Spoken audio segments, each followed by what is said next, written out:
Hey, what's up, bro? Yeah, what you know, good? Mr. Carmen just pulled in.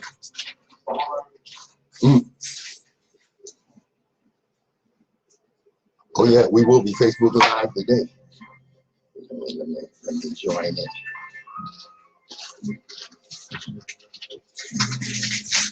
Nah. What'd you say? I said he just pulled up too. Oh, word? Hey, what's up, man?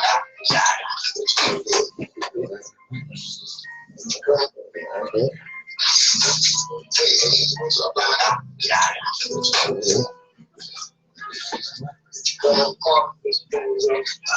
I'm starting. What you know? I gotta I might have to dip early. Oh, word? Yeah. Okay. What's the deal, man?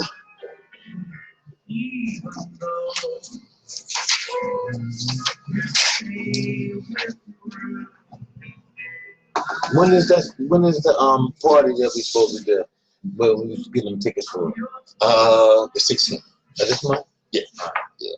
It's supposed to be it's a meeting today. Damn, I might not make that. We tell everybody on Facebook Live. That's what you get behind the scenes. Real deal. We got real live, y'all. Oh God. Real people. We ain't just on the radio. Yo.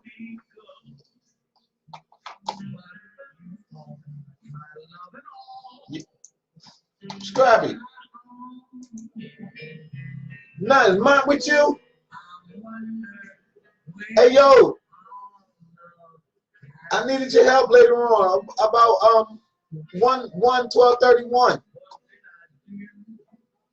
12:30. Alright. Alright. All right, here we go, y'all.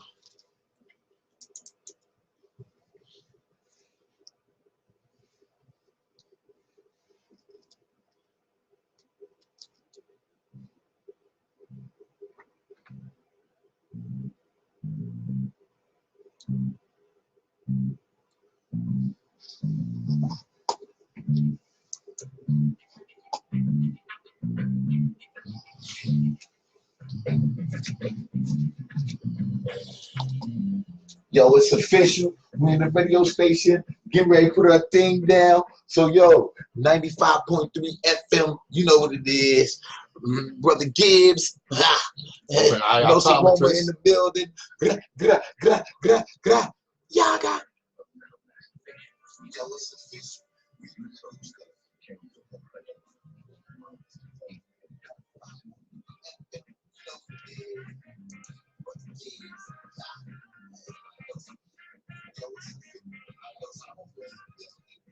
Good morning, my children of the sun.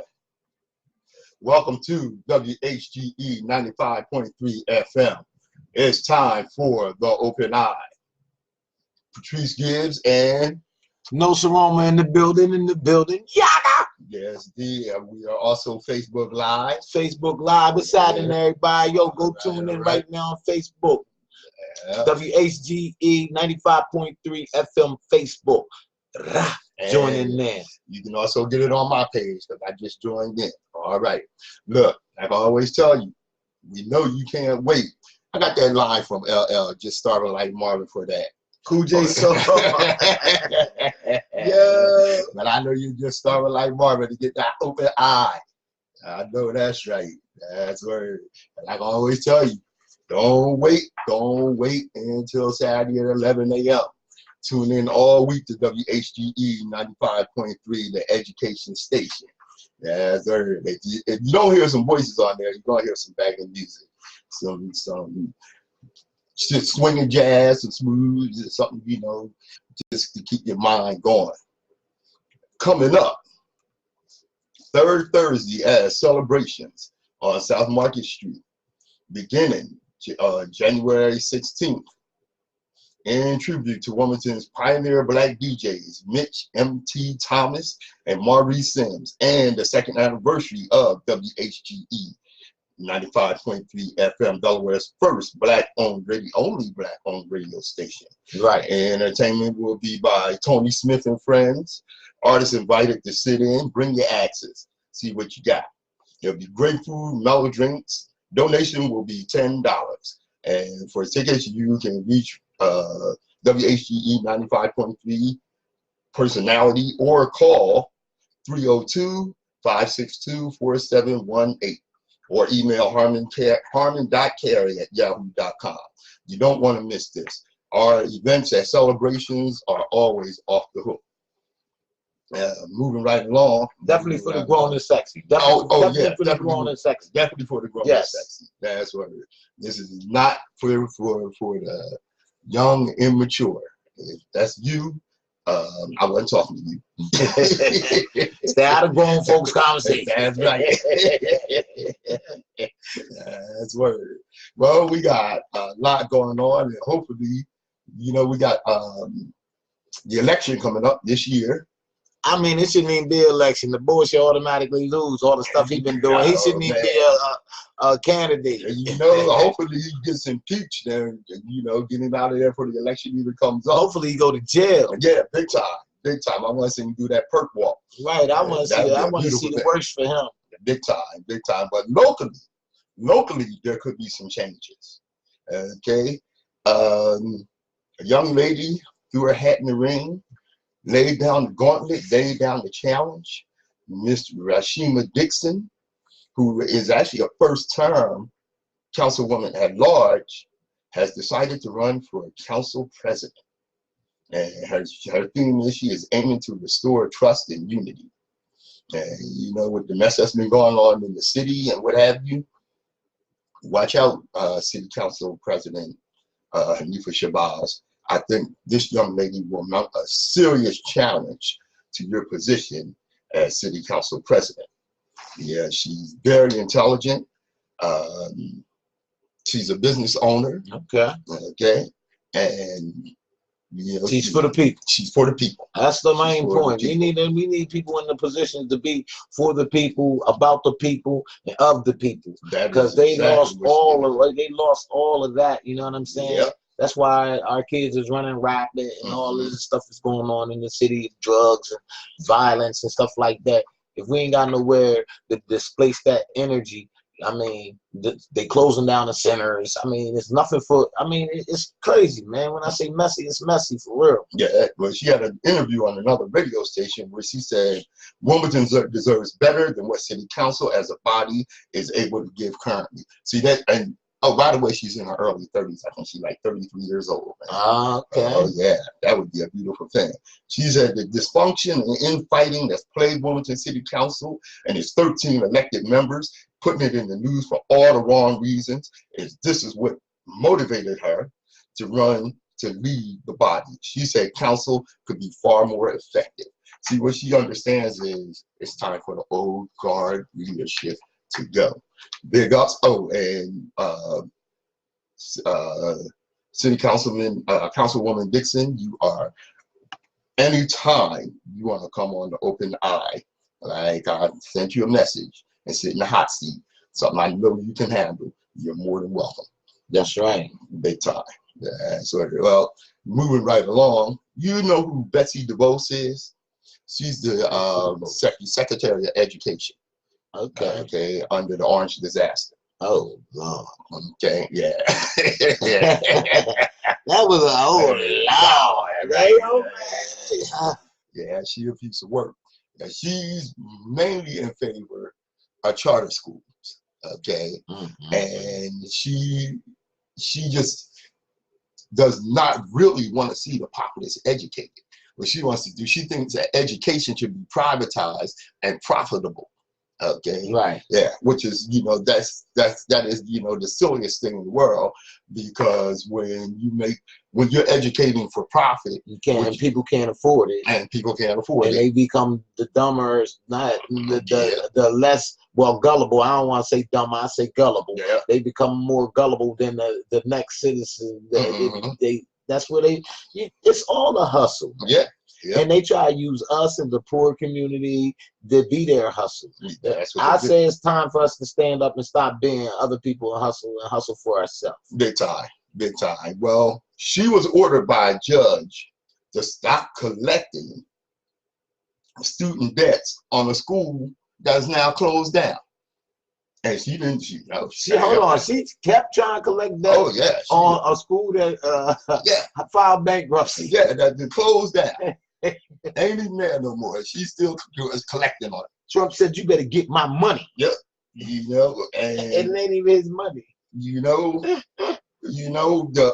ruling that was handed down by U.S. Magistrate Judge Sally Kim and prevented DeVoe and her Department of Education, from going after students at the bankrupt Corinthian College. She said, "Hey, cut it out. You can't get no money from these students no more. Shut this thing down. It's done." She kept on collecting. And now what was she doing with that money? Was she doing some illegal things with that money? Because it wasn't no show that they were still being able to receive it. So if anybody was giving her the money, it was totally off the books. So she probably was keeping that. You know what I'm saying? Passing it on to her passing it on to the Orange Disaster or whatever, and spreading around within their administration. Yeah, it's all crooked, man. It's all crooked. At least 1,800 people lost wages or tax refunds because she, used her position to take their tax refunds. Student loans, if you don't pay your student loan, they can take your tax refund. You already got them in debt for something that should be free in America to Americans. But man. Yeah, and the judge said at best, it's just gross negligence. At worst, you're intentionally flouting my order. You know what? This is contempt, and it's either going to be some sanctions on you, or your ass going to jail. And a lot of people don't know what contempt means. What does contempt mean? Break down what contempt means. Well, what it means is that you basically are disrespecting the judge. You don't give a damn what they said. And you're lying. And you're lying. Trump did that how many times? Oh, my God. Over 15,000 times. You know what?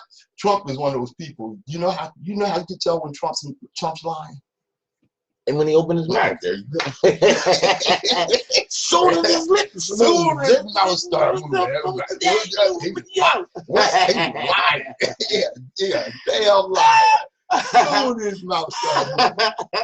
Are you kidding me? Man, man, you hit that nail. That's right. You hit that nail so on the head. Soon that mouth started moving. Yeah, soon as he started moving. You can look at him, his thoughts is lying. He's thinking of it. He's thinking lie. Of the lie. He's thinking lie, bro. You can look at, he's scared now. You know that, right? He ain't even talking that cockiness that he been. He ain't in that cocky mode right now for the simple fact that, the people that the other countries that he thought was going back him, he's like, that's you had. I ain't got nothing to do with that. That's my boy right there. I got nothing to do with that. China, you got anything? Nah, man, ain't got nothing to do with that. That's on them. And now he's scared now. He pleading them to help. Well, look, if you help us, we'll give you some of our deficit money. No, he's still trying. And Iran made a little show of force. They didn't hit nobody, but they sent a couple of bombs just to tell you we can do this. Right? You want to start something, just to let you know. I'm gonna flex on you just a little bit. I ain't gonna hurt nobody. Right. I'm gonna flex on you just a little bit. We can reach you if we want to. If we want to. Right. He ain't the only one been doing. America ain't the only ones with guns and bombs. That's word. You better recognize. Hey, they kamikaze. Americans is not kamikaze. No. You know what I'm saying? No. A kamikaze is serious. Yeah. They go down for the belief. Yes. You have to force Americans in the corner and beat them and whip them a couple times for them to fight back. Right. I mean, they'll fall for anything, Americans. Yep. And if they ain't got, because Americans are bullets. If they ain't got the straight up advantage, they ain't with it. Right. That's how you he got to know he got to win. Right. He ain't duking up. He gonna get a gun. Right. That's where he ain't gonna knock you straight out. So see, you know what? And I'm taking a little break, but I'm going to tell you this before I do. In 2018, Trump withdrew the U.S. from Obama's deal that prevented Iran from developing nuclear weapons. Now he's sending 1,000 troops to the Middle East to prevent Iran from developing nuclear weapons. Wait a minute. You had a deal, that was a deal in place Iran agreed to, but that they was in compliance with. Nah, see, this guy right here is one of the most racist, white supremacists that you can find. And anything that had color dealing with it, black man on it, or anything that's in the government that he see that Obama did, he trying to erase, he trying to go back and take out and disassemble all of Obama's stuff that he really did. You know what I mean? Even though he really ain't do nothing for the black people in general itself, but he was doing stuff for America itself. You know what I'm saying? And this guy is trying to, you know, trying to, you know, he's trying to turn it all back. You know, trying to strip his legacy and all that. Just because he got a problem with his color. You know, and so, you know, Obama's foreign policy, you know, is now the orange disaster's foreign policy. And what you call this is foreign policy by moron. This is the open eye. WHGE 95.3 FM. Yeah.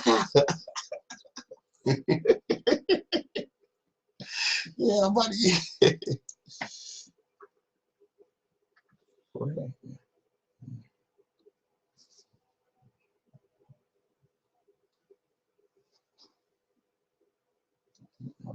What's my name? Next one. Yeah, it's this. I think. Yeah, it's this one. Technical difficulties. Just give us a second, y'all. Try to get something on the radio off. You gotta cut the mics up. We'll be right with you. Hold on. We got you. Okay. Let's see what's going on here. What's that? Well, you know, what's his name? Harvey Weinstein is going down. Oh yeah, and well he should. Oh yeah, most definitely. Even though he gave out the 25 million. Yeah, I feel the same way. If they can treat black people like that and get them and block Bill Cosby up and everybody, they can get everybody that do it. That's word. You know what? I don't know what's going on with this chunky hair. No, it ain't that one. Okay. Is it playing? It's playing. Yeah, it's playing. But, there was a minute ago.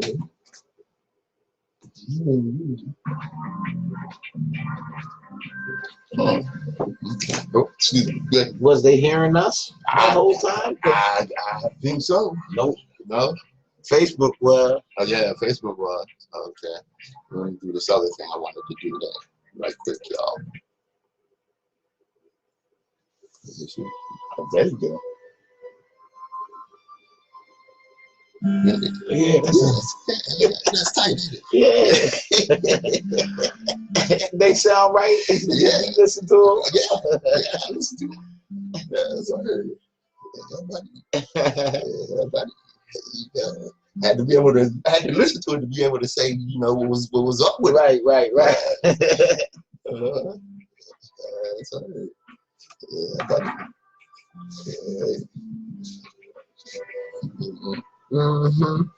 Yeah. Yeah. I saw that video you did too. Which one? The one where you was doing the machine. Oh yeah. There you go. Like, well, yo, you gotta go check me out. That's what I heard. Yeah.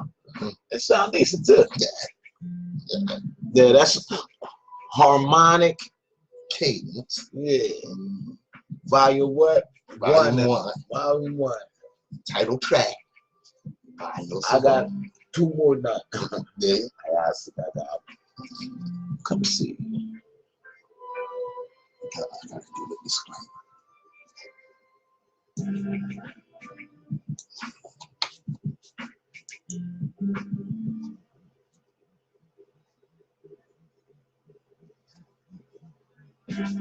Okay.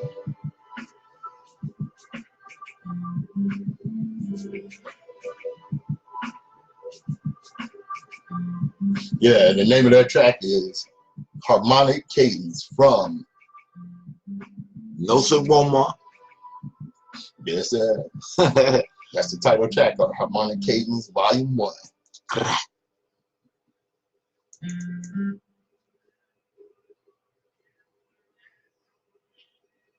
The views and opinions expressed on Open Eye are those of the host, guests, and contributors, and do not reflect the policy or position. I told you, we need to link up all of this. And I'm gonna see that. And it'll be the CD or the USB right there. And then you want to go here, I can go. While you talking, bam, blend you in, fade you out. WHGE 95.3 FM. The Open Eye is brought to you by the Delaware Center for Homeless Vets. You know what? Okay. The founders and builders of the Pearl Center, the veteran-specific apartment building. All right. The U.S. has a messy history with Iran. It dates back. With everybody. Yeah, how about that? But especially with everybody, especially Iran, though, right? Right, right. You know, really dating back to the 1950s, following the U.S. and Britain, okay, because Britain had control of Iran's oil in the 1950s. And Iran elected Mohammad Mossadegh. And in 53, he was the Iranian premier. And what he did was he nationalized their oil resources. Okay, so it is like British Petroleum, you do not own our oil. You are not going to be collecting money off our oil. That's our oil. We're going to make money on this. Right. Okay. Well, the British, you know, got the Americans to help them come in. And what the Americans did was they put in subversives. They found Iranian citizens who were willing to sell out their own country, people that's off code. They always do that. Yeah. You know. Send their Trojan horses in. Yep. That's what they did. And, you know, they orchestrated a coup and took Mohammad Mossadegh out of power and installed the Shah. Well, yeah, the Shah of Iran. They didn't particularly like the Shah, so they took him out and replaced him with his son, who was much more cooperative with the Western forces and willing to turn over, you know, the resources to them for some trinkets for himself and the hell with the people. Right. Okay. He stayed in power from the 1950s, you know, dogging the people out, you know, except for that group of so-called middle-class Iranians, dogging them out until 1979. Okay, and this is when the people that were on code stepped up, and they had a revolution. Now, that revolution was orchestrated by the Ayatollah Khomeini. Now, don't get it mixed here. We as black people, we have no dog in this fight. Now, I could really not give a damn. Lord, you know, mine don't get jammed up with this mess, you know. But my point is that the Iranians got on code, and the Ayatollah, for years before the revolution,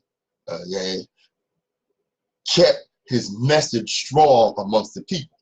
Finally, that message came to a head because, you know, because of the way the Shah was dogging the people with his secret police. Anybody that might have been thought to have been against him, you know, was murdered, and this, that, and the other, and, you know, the CIA making sure he stayed in power. Their society was decadent with drugs, alcohol, and everything against Islam going on in, you know, in the society. Right, prospering. Right. And, you know, a lot of the more moral people got tired of that and said, you know what, this has got to stop. And they overthrew the Shah, and they brought in, and, you know, the Ayatollah was able to take over. They took the American embassy employees hostage, and all this, that, and the other. Yeah, I remember. Yeah, I remember that. you remember that? Yeah. And of course, the Americans, naming the Iranians the greatest sponsors of international terrorism and all this, that, and you know what? That's a bunch of bull right there, because we are. Exactly. We are. America is that. They always, when you that bully that they say that the bullies do, they always throw a curveball too before they bully you. You know what I mean? Like you supposed to be bullied. Yeah, you know what I'm saying? Like, well, you're supposed to be bullied. I'm getting ready to bully you, but you're supposed to be bullied. Yeah, right. I mean, and see, what they do is, the way they fool the people is, see, they like when they took the Iranian hostages. When they took these people hostage, well, they're endangering our freedoms. And like I asked last week, how in the hell did our freedoms get over in Iran? Right. You over there dogging people and stealing their resources. No, you coming in the person's house and you going in their refrigerator, taking all their food that they got for their kids and their babies, and you think that's okay? That's what parent in their right mind would let anybody do that? That's right. They won't even let their older siblings do that. So, no. Especially an outsider coming in and going, "Yo, just give me everything in the refrigerator." Yeah, come on, man. Yeah, I mean, and this is what they do. What you think about the fact that Trump dropped a bomb on the board without telling nobody? But he did tell somebody. Oh, he told Twitter. Putin. Oh, he told Putin. Yeah, he said, "Hey, Daddy, that's his, I'm gonna go here and drop a bomb on these Iranians. All right, Daddy." What you think about that? And he said, "Go ahead, yeah, but I ain't got nothing to do with it. Don't put me in it. Right? Don't put me in it. You do what you want." That's crazy. Didn't even tell the American Congress. But look how many. I mean, when you do something like that, it's not about you. It's America and American people that carries the American style of living be the one that suffer. Exactly. They ain't have nothing to do with him pushing the bomb because of whatever it was. But we as American citizens and American people are the ones going to be feeling the repercussions from that for years, because that general was loved. You see how many people that he had? That was. And the Iranians ain't letting this go. Of course they're not. And they real kamikaze. So Trump can be looking forward to getting got somehow, somewhere. Hey, they put an 80,000 million bounty on his head. And then the comedian said, "Yo, we'll do it for 40 million." And they went and got him. I'm sure they did. America went and got him. Sure they did. Joe Lopez, George Lopez? George Lopez. Okay. I know George Lopez. Everybody knows George Lopez. Yeah, see, I mean, you can joke, but when you joking on a level of you talking about 40 million? Yeah, dang. I mean, a lot of people go get that boy for 40 million. That's word. Shoot. And it was 80. Some people turning their mama for 40 million. Oh, for $2. You got some noodles? Yeah, that's word. What you got? What you got? You got them new LeBron? Yeah, she over there. Yeah, they have fed us and molded us so much that we put material in front of our own spirituality. Yeah. Oh yeah. That's right. Because we love things more than we love each other. And ourselves. That's crazy. And that's why. And see, the crazy thing is, is that it's so easy for the propaganda to vilify people. Like they vilify, Robert Mugabe. I mean, because they got control of when you holding the deck, you holding the deck. You can do all kind of stuff to the deck. You can put the aces on the bottom or the aces on the top. That's right.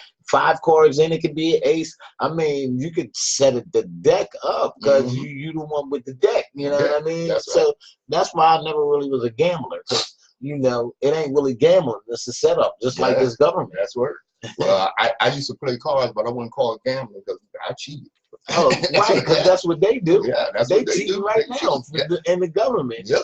You know, And like I said, see, they make cheat sheets. Big time, big time. They be looking at the sheet. You think it's a sheet? It's the cheat sheet. It's the cheat sheet. That's right. And what they do is, like I said, they use the propaganda to influence people, even our own.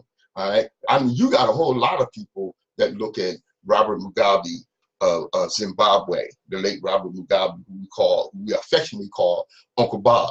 Now, what he did was when he looked up and saw, look, okay, we got control of our politics, but we don't have control of our economy. Okay, the whites that were dogging us are still here, and they still own all the farmland. Okay, you got a couple of months to get your ass out our country and off our farmland. Well, when he did that, the Western propaganda machine kicked in, and oh, he's a dictator, and this, that, and the other, and orchestrated a coup. He didn't get killed, but they got somebody else in there. And what was the first thing he did? Well, we got to be fair about this. After all, these people were on this land for a long time, and we can't just take the land from them just like that. Are you crazy? They took it from us just like that. Yeah. That's how. That is so sickening to me. Oh, yeah, that's like gut wrenching and stomach turning to me. When I hear, I could just smack them so hard that if you can knock some sense. My mom used to say that, knock some sense. Well, knock some sense. If you could knock some sense, you know what I mean? Yeah, oh my God! Now you hit on the wall 3 times and then get back to you. Oh my Lord! Same thing with Gaddafi. Now, the Americans, they orchestrated this coup. The Americans, along with the Saudis and some of the other racist North African Arab-controlled countries, saw that what Gaddafi was doing was joining with African countries below the Sahara and telling them, look, we're going to get our own currency based on the resources in the ground, not based on some paper tiger. Right. Okay. He said, look, I set the example for you. Look at my country. We got free health care. We got no homelessness, full housing.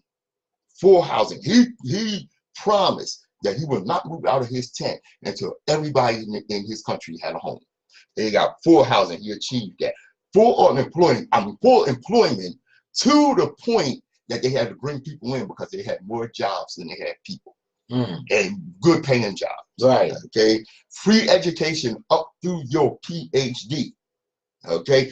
If your educational pursuit was not something that you could continue in Libya, Gaddafi would send you overseas to get to finish your education. Right. But now he made a charge on you when he sent you overseas, and he told you, don't get it mixed.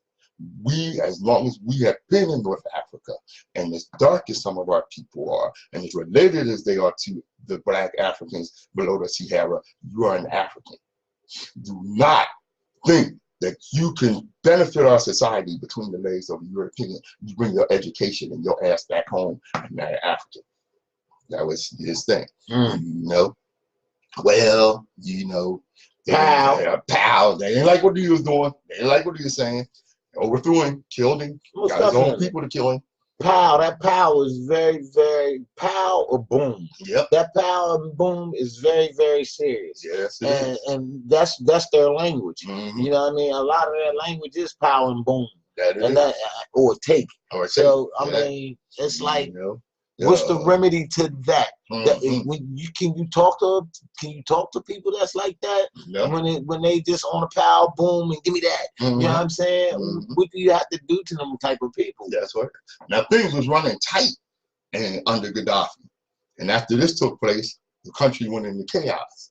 Now some of these same people that were involved in his takedown now looking around and seeing how destructive the forces that came in are, and the fact that they have anarchy and chaos now. Say, wow, how these forces don't care about them. Don't care about that. Oh wow, we should have kept Gaddafi. It's too late, brothers. Y'all killed him.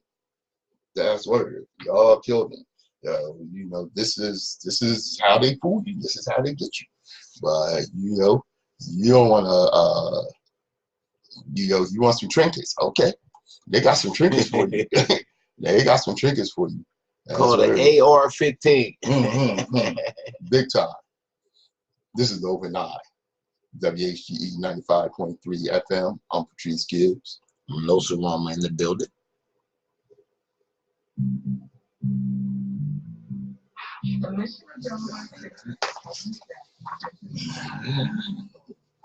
Yeah, buddy, we here with you. So you say you have to move around? How long you have to roll? Oh, okay. Okay. I waited out.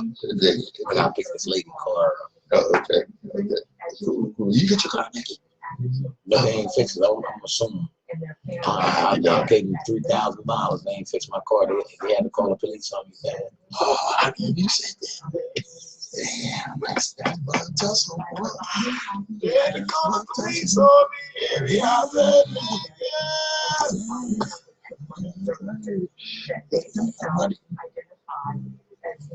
We took a picture. Nah, it didn't.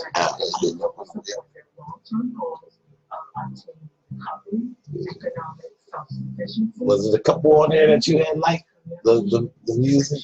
Yeah. Hold on. I like the first one. And I like the one that opened with the straight up piano. Was that on the first one? I don't know, cause I just put them on and was writing the numbers there. Okay. This one that started out with straight up piano. I was like, oh, I feel you. I like piano. All right. Yeah. So, it was a few of them on there. I was like, oh. And it was one started out with sax. I used whatever come in my head. Yeah. Sir.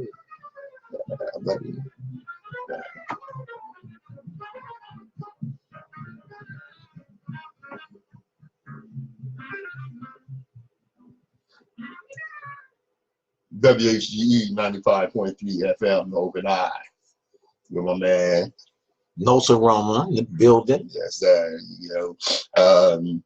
I said we was talking about how the Americans use their propaganda and this, that, and the other to really go there and mess up a whole lot of countries like they did over in the Middle East. And then here's the crazy thing: then when we start getting refugees from these countries, right? People start coming in because their country has been so messed up. Then that racism that is inherent in that is as American as apple pie kicks in. We don't want these saying N-words over here messing up our country. Well, if you stop invading people's country, and stop messing up their society and leaving them with no resources, no way to raise their families and this, that, and the other, they wouldn't be over here. With that, first of all, the planet is the planet, and you as an individual have a right to roam the planet. If you can build an aircraft to go to the moon, you can go to the moon yourself. You don't need NASA to go to the moon. So, and saying that, no one controls the planet. Right. I mean, no one has that right to tell you that you can't walk on this earth and on these grounds on this planet. You feel what I'm saying? Yes, indeed. So that in itself, right there, to me, is a crime. Yeah, it is. And that's something. That was another thing that Gaddafi and I can't think of his name, but he's the president of Rwanda. He said, "Look, Africa, let's get rid of these borders that were drawn up by foreigners, and realize that we are one land, one people, right? And operate under those auspices." Operate under that. That's the land of the law, right? That's the land of the law. Right. That it supersedes this business, this governmental business codes that they put in effect. The land of the law supersedes that. That's right. And because what you have is, like, just for instance, when Uncle Bob was taken out of power in Zimbabwe, Robert Mugabe. A lot of the citizens of Zimbabwe went over to South Africa. Now, what did the blacks over in South Africa do? Oh, y'all foreigners, y'all got to get out of here and start shooting at them and killing their brothers and what have you. Get out of here. I didn't know that. Yeah.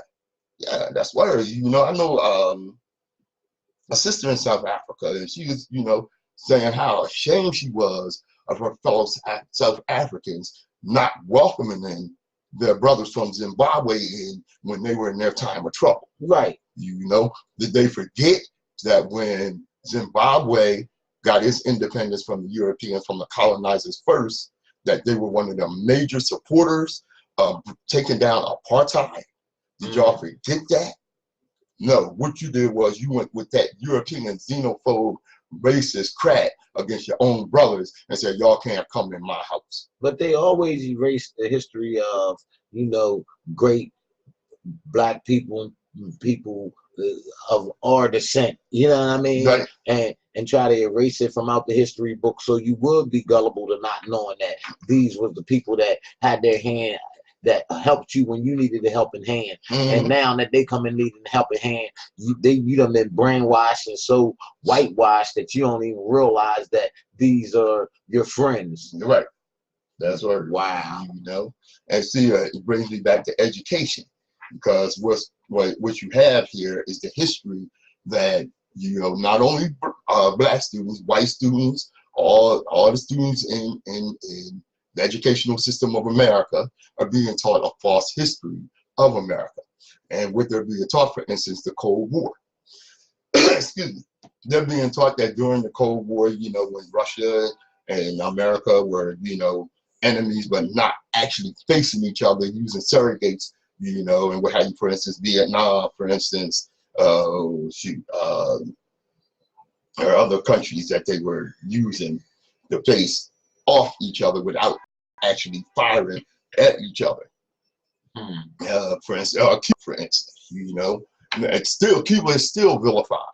All right, Cuba has one of the best healthcare systems in the world, because you know what? They did not waste their money on arms. They invested in their people. Cuba has, what is it, 98% literacy rate. Here in America, we have an 85% literacy rate. You know, I mean, it's just crazy. Now, and I'm gonna talk more about this next week, because it will be the anniversary of his assassination. What the Americans did was, any country that took money from communist Russia, you know, they were endangering the freedoms of America. Okay, well, these countries that would take that money were countries that had been colonized by the Europeans and what have you. For instance, the Congo. Okay, Patrice Lumumba asked the Americans, look, help me get these British off our people's back. Help me get these Belgians. It was the Belgians. It was a Belgian colony. Help me get these Belgians off my people's back, so that we can advance our country based on our resources and enjoy the benefits of our own resources. The Americans said, we can't help you. The Russians said, how much you need? Right. You know? How America much always is, America is the worst. Yeah. Seriously. Yeah. I mean, I really didn't know that and believe that until I became the age that I am to really understand what it is I was in, and what it is that I was brainwashed of. You know what I'm saying? So I mean, I have nothing for America, for real. And even though I live here. You know, there are people that say, well, how could you say that? Because you benefited from being in America. No. Slow that roll, because what you are doing as a resident of America, I ain't gonna call you no citizen. Right. What you are doing is you are, to some extent, benefiting from the contributions that were stolen from our people during slavery, during Jim Crow, during times where our people did not have full access to the benefits of this society. First of all, we weren't always slaves. Yeah. So we were kings and queens. That's right. So for you to just act like my history is just made up of slavery, that I mean, I'm way beyond the fact that you stole a couple people from Africa and brought them over here and made them your slaves. That's not my issue. My issue is we were kings and queens, and we need to go back to that, and that's the issue. And then once that gets back the way it was. We know who we are and what our worth is, and how important our brains are. Right. That, you know, Power of our right, minds. the power of our minds. It's like, you know, they had to distort that for the simple fact we was building things that they can't even figure out how it was built to the day. That's right. The pyramid. They can't even figure that out right now. And they can't figure it out so bad they had to say, oh, we think aliens came down here and did it. Right. Yeah, just we were them figure it out. Right. Black people were them aliens that they talking about that came down. You see what I'm saying? So you know, I like what well-known physicist and scientist Neil deGrasse said. The brother says, look, just because y'all can't figure out how it was done, don't be trying to give the claim, you know, give the credit to some aliens. Right. You know, Africans did that. Right. That's what don't be kicking that mess on us. You know, and I'm telling you, it's like you said, and our people need to realize this, okay? Because I've seen many times, you ever say to you know, some brother or sister, what's up, King, what's up, Queen? And they look at you like you crazy. Right. Yeah, you know, yo, realize who you are. Realize who you are. This is Open Eye. WHGE 95.3 FM. Yeah, I got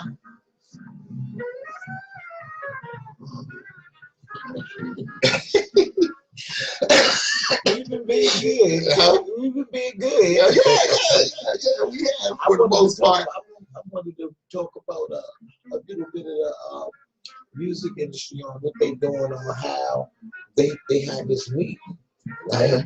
And the meeting was, it was a bunch of these, it was a rap to prison pipeline. Yeah, a rap to prison pipeline, and the music industry was part of it. Was it? Yeah, it was part of that. Yeah, and I was like, okay, drop a little bit of that. Okay.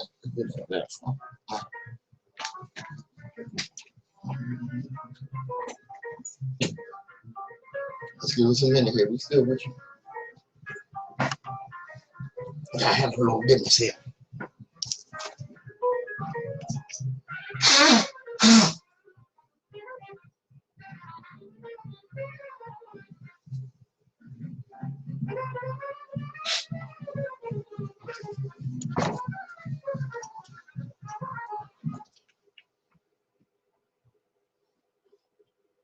Donna Lee. Not Charlie Parker. All right. Well, you know, one of the things we're going to, and Nsoromma will be right back to give you some real insight on that.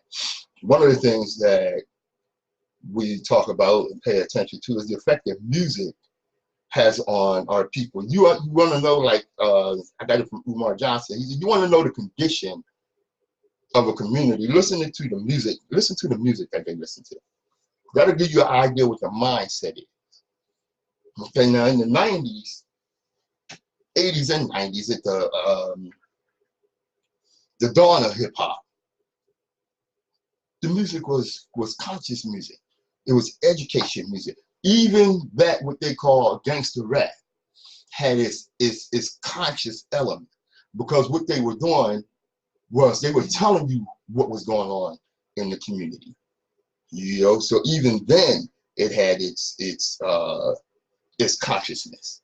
And like I said, music dating back to, you know, in our community, dating back to the 1920s, with Louis Armstrong's Black and Blue, coming into the 30s and 40s with Billie Holiday's Strange Fruit, coming into the 70s with Marvin Gaye's What's Going On, and Stevie Wonder's Living in the City.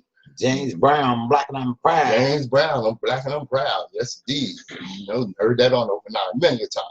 You know, coming into, like I said, coming into the 80s and 90s with the rise of hip hop. And something I mentioned last week is, in hip hop, you had to be on code with your music, with your originality. You know, and Brother Howard Gubbins over in Austin, Texas. Peace, brother. What's happening, my brother? What's happening? Yeah, that's right. You know, you had to be on code with your music. Okay. Now, this is something that And it was also more political. Hip hop was like a cultural open eye opener for our people that didn't have the radio means and the media means to get the information immediately and the true information. Right. So the artists in the music field were more political than the politicians are, for real, because they were really the ones that was for the people. Right. That's right. And they were pointing out what was going on. Right. Okay. They were shedding light on issues, like certain issues that people were scared to talk about. They're raised. I remember they used to boycott stuff like that, the musicians and all that. I mean, it was just a different world and time then. And during those times, you know, what hip hop did for young black people was raise their self-esteem, because they gave them an idea and an understanding of who they were. Right. Okay. Now, fast forward.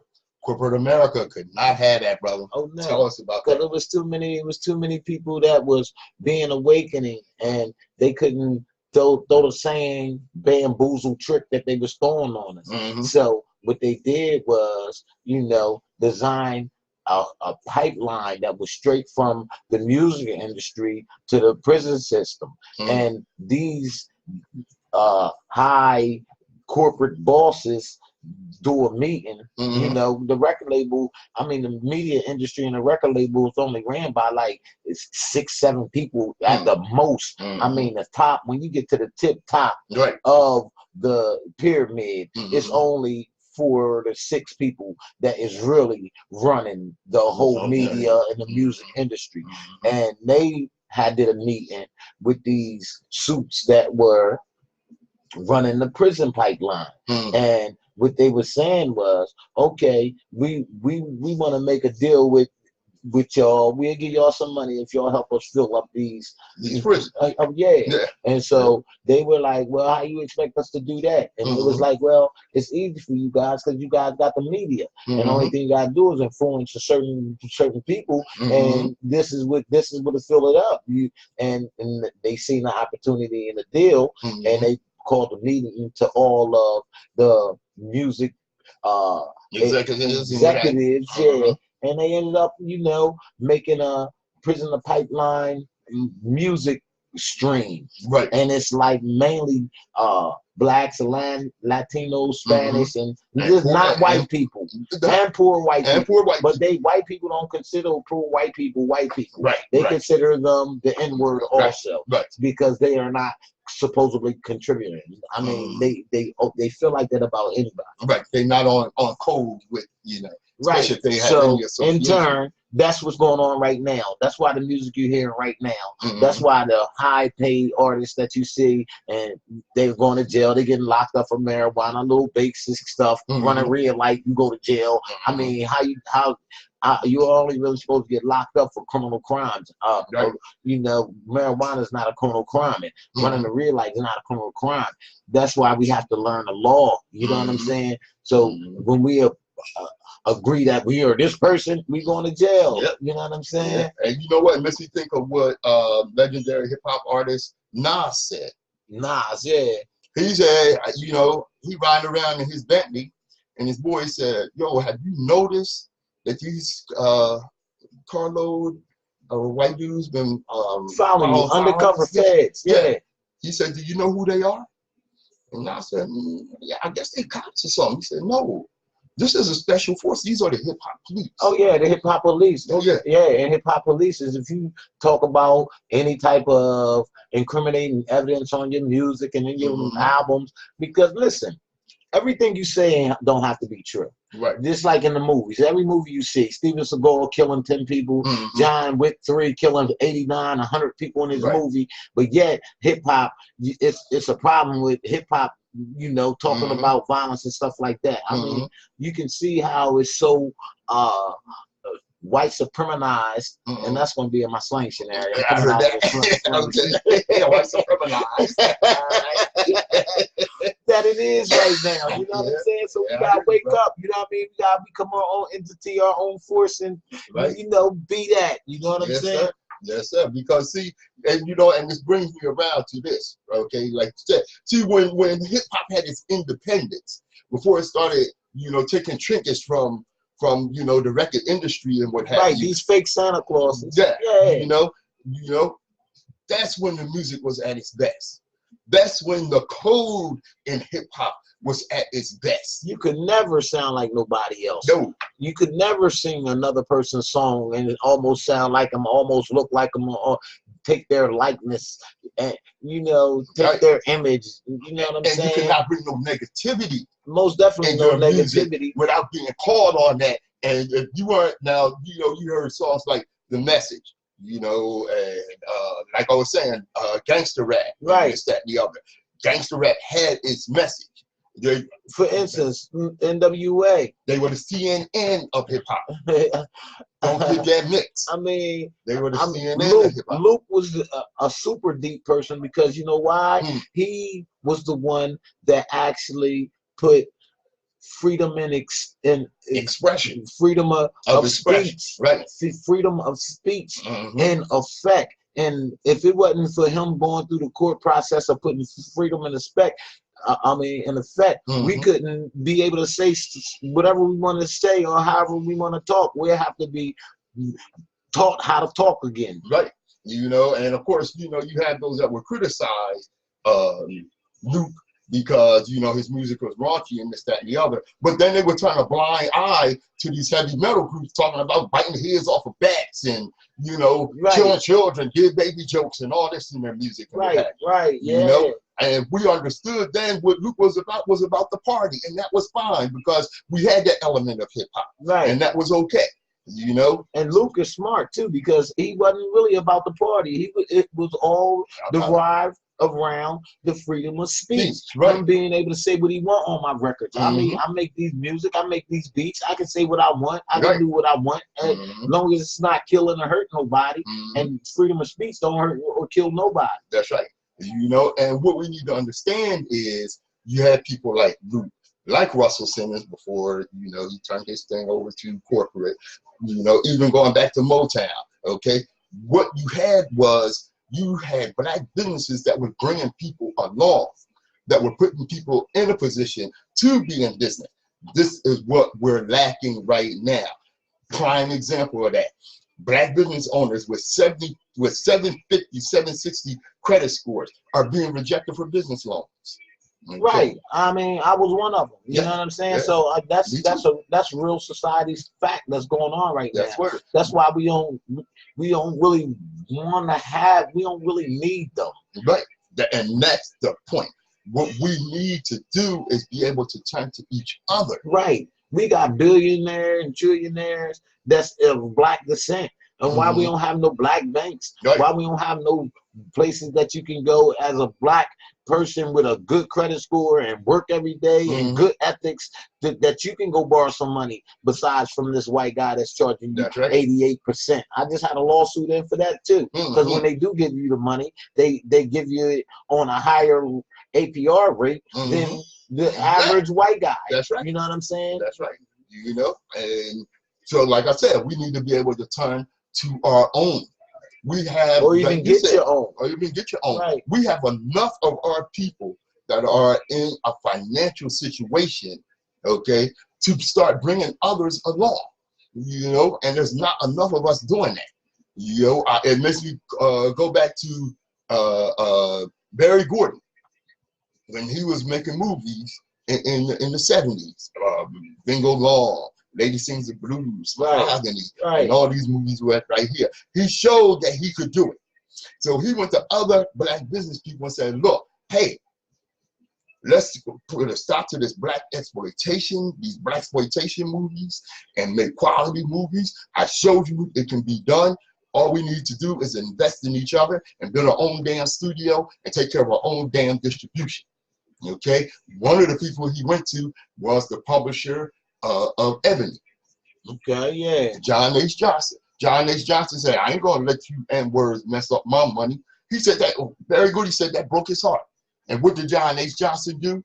Okay, so came up on, you know, his business came up on promoting black businesses and what have you. As soon as he got in a position to, now he's taking ads from McDonald's, you know, from Coca-Cola, and this, that, and the other, and those black businesses that supported him, that were responsible for his rise, could no longer afford to advertise in evidence. Ain't that messy? That's messy.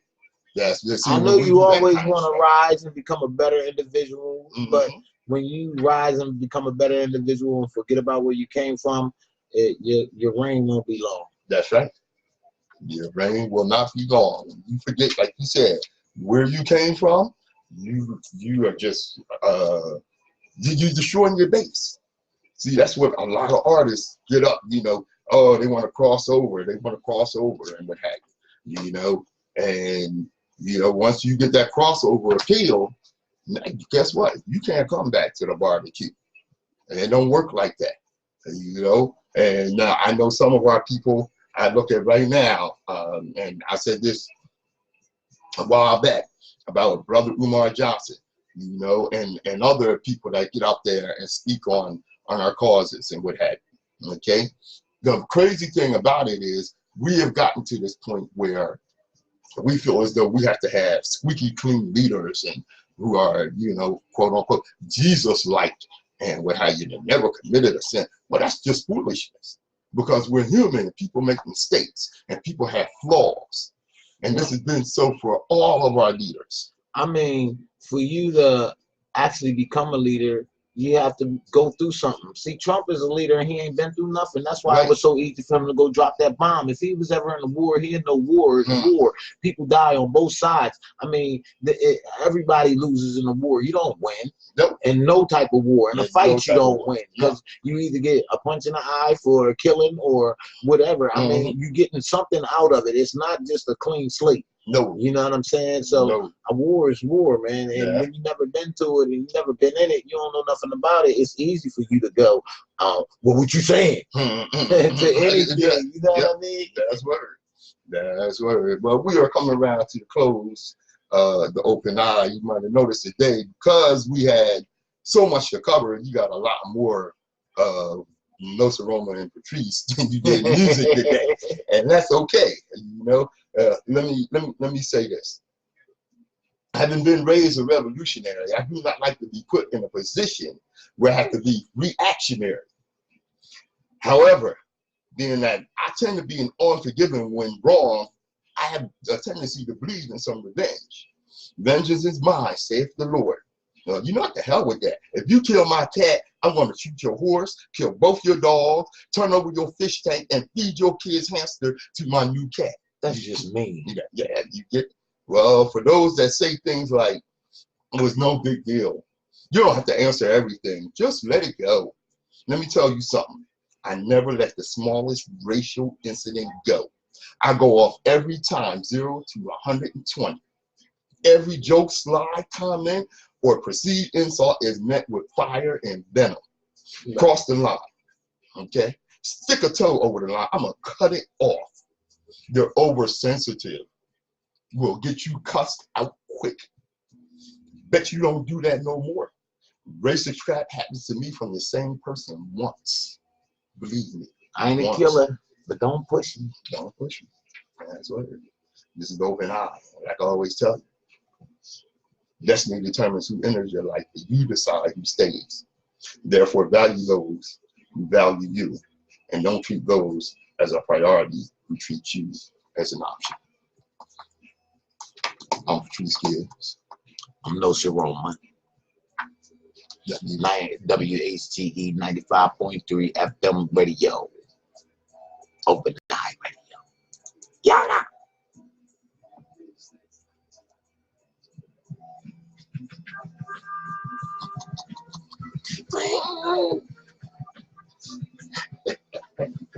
Yeah, buddy. Great job, buddy. You did it. Yes. Thank you for joining us on Facebook Live. We will see you next week.